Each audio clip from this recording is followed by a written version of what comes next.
What's going on, guys? It's your boy Big Hero Chris back at you with another one. And before I even get started, man, first things first, I gotta say rest in peace, Jay Briscoe. Of course, news broke yesterday that Jay Briscoe passed away due Excellent. to a car accident.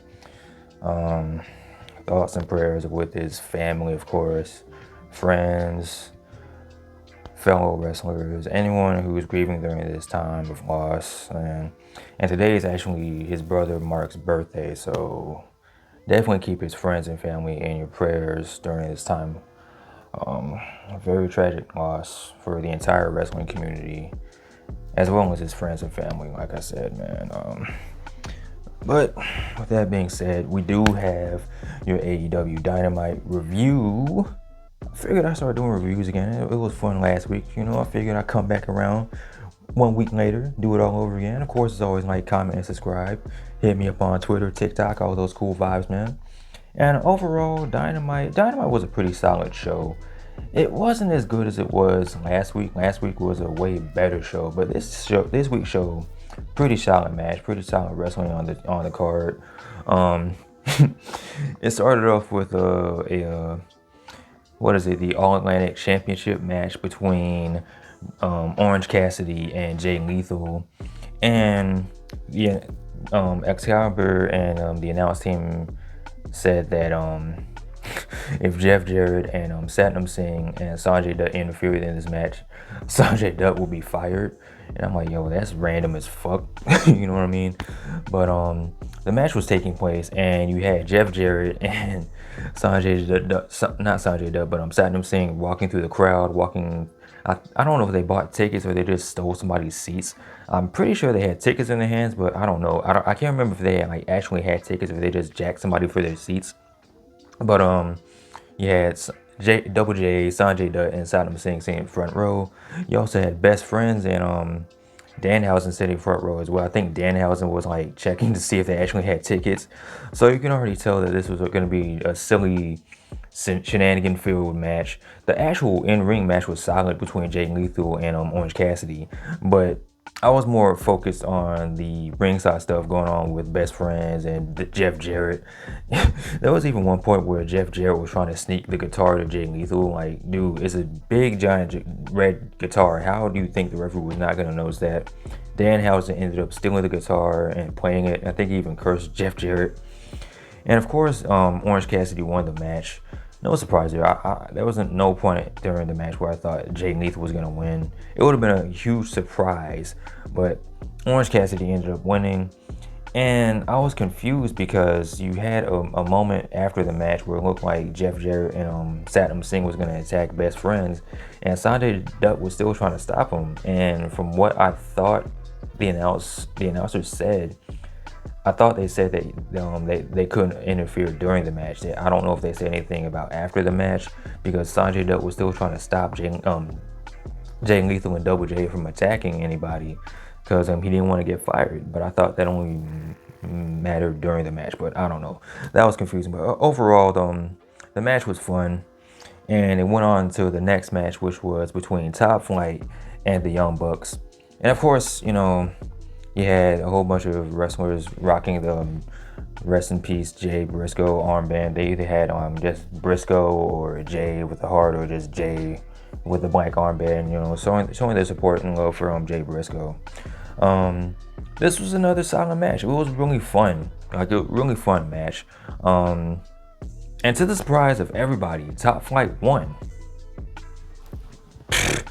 Who saw that coming? Like, Top Flight beat the Young Bucks a week after the Young Bucks, along with Kenny Omega, won the Trios Tag Team Championships.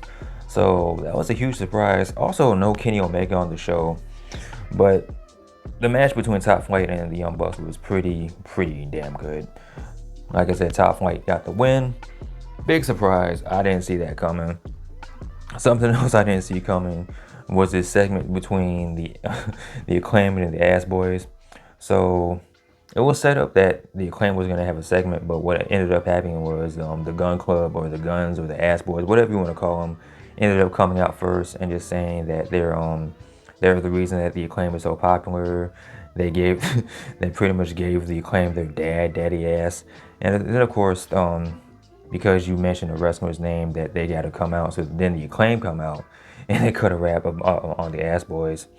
And this segment, it was alright. Basically, it was setting up for an in-ring segment next week between the Acclaim and the Guns and Daddy Ass. They're gonna go to counseling. It's gonna be a family counseling situation, and a whole bunch of people on Twitter were saying that, oh, but this might be the AEW debut of Dr. Shelby, because if anybody can get this family back together, damn it, it's Dr. Shelby. That would actually be pretty funny if Dr. Shelby actually ended up showing up in AEW for the counseling. Tony Khan, if you're watching this, man, make it happen. Bring in Dr. Shelby in. Listen to Twitter. Listen to me. Listen to the internet. Bring in Dr. Shelby, man. And alright, so after this, we had a match which I honestly forgot was going to happen. And that was between Ricky Starks and Jake Hager with his hat. Like, that's what the lower third thing said, representing the JAS Jake Hager along with the Jake Hager's hat.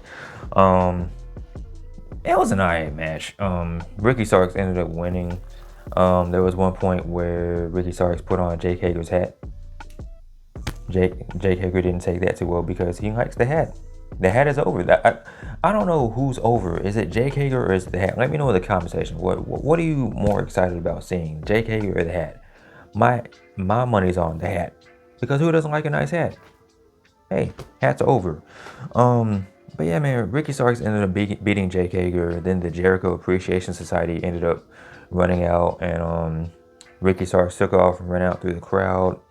A little bit later, there was a backstage segment with Chris Jericho, what's his name, Daniel Garcia, and Sammy Guevara, pretty much saying that one, Daniel Garcia is going to wrestle Action Andretti on Rampage this Friday.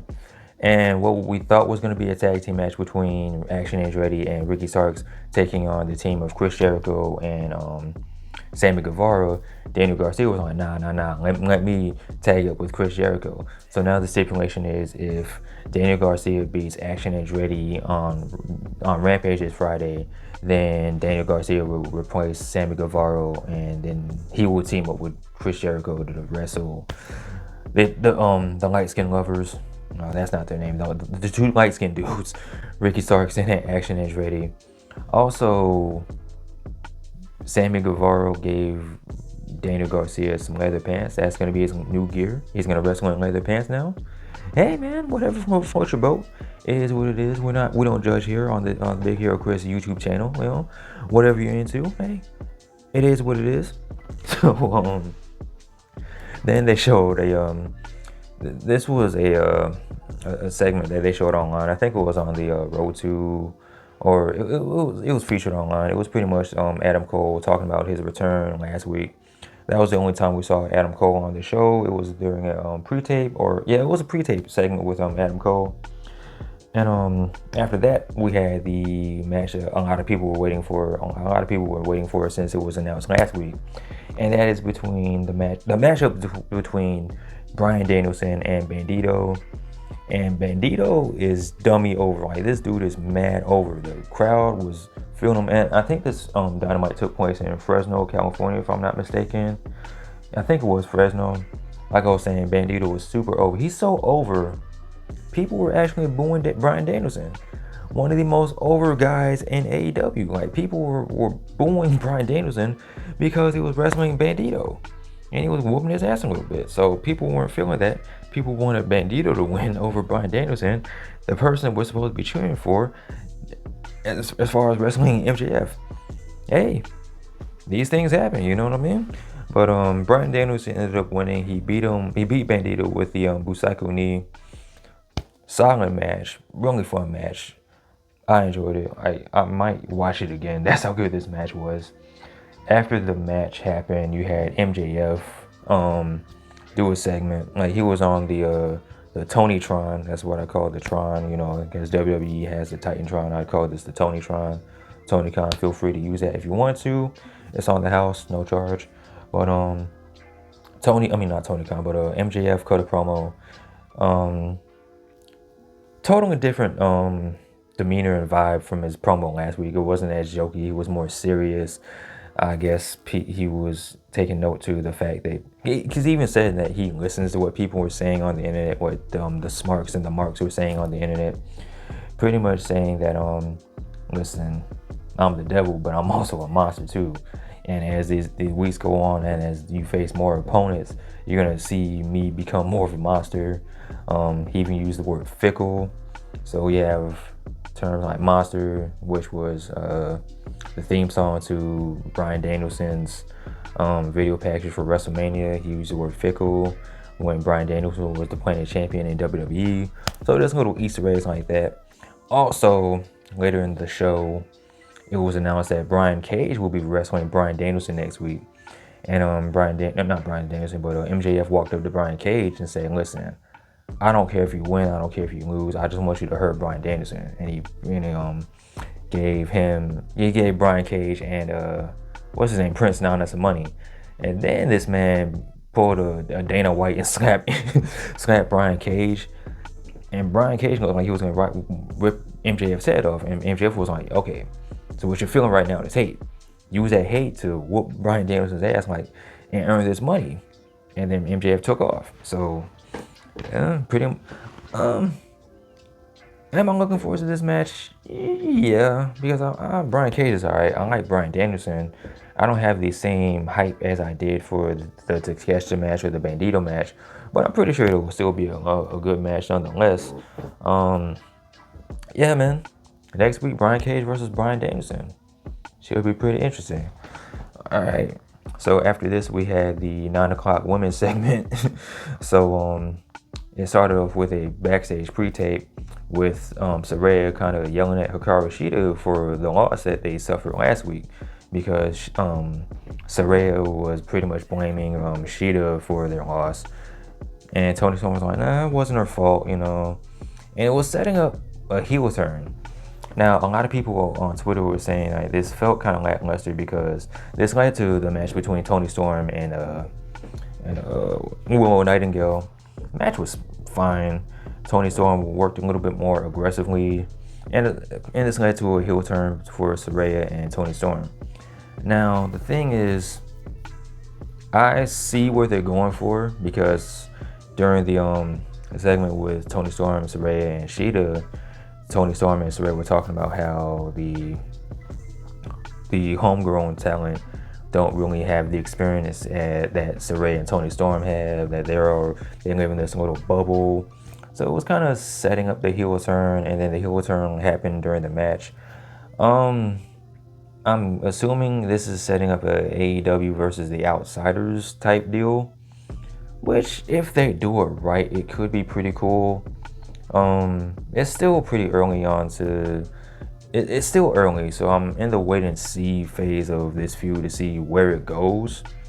Now, if this builds up to a whole big nothing burger, then what was the point? But it's still early, so let's just wait and see where this goes, right? We'll see where this goes. We'll see where this heel turn ends up. It could be something cool, or it could be just a huge waste of time. Only time will tell.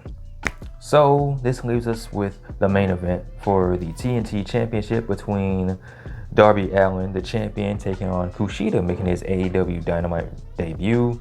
Kushida, the last time I saw Kushida wrestle was in NXT. I know he's been wrestling in Impact and New Japan. He's been wrestling all over, but this is my first time, my personal first time seeing him since he left NXT. And dude still looks good.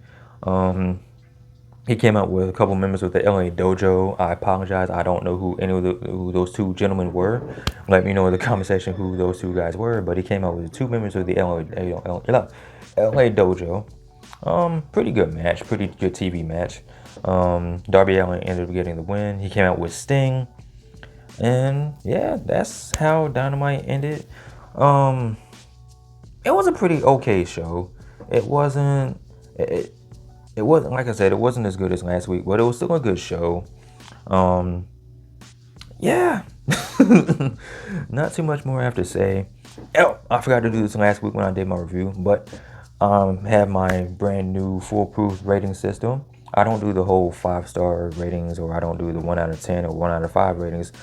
My rating system is pretty much based on the internet, because nowadays you either have to really like something or you really have to hate something. So my rating system is, if it's good, I give it an honorary W, and if I hate the show, it gets an honorary L. So this show, I mean, it was a solid show, so I will give it an honorary W. Good show. Nothing too major happened. Nothing major really happened. I mean, setting up for the pay-per-view, which is Revolution, so we'll see where this show goes. But with that being said, what do you guys think of tonight's episode of AEW Dynamite? Please let me know in the comment section below. Of course, as always, like, comment, and subscribe. You guys take care. Be easy. I'm out. Rest in peace, Jay Briscoe. Peace.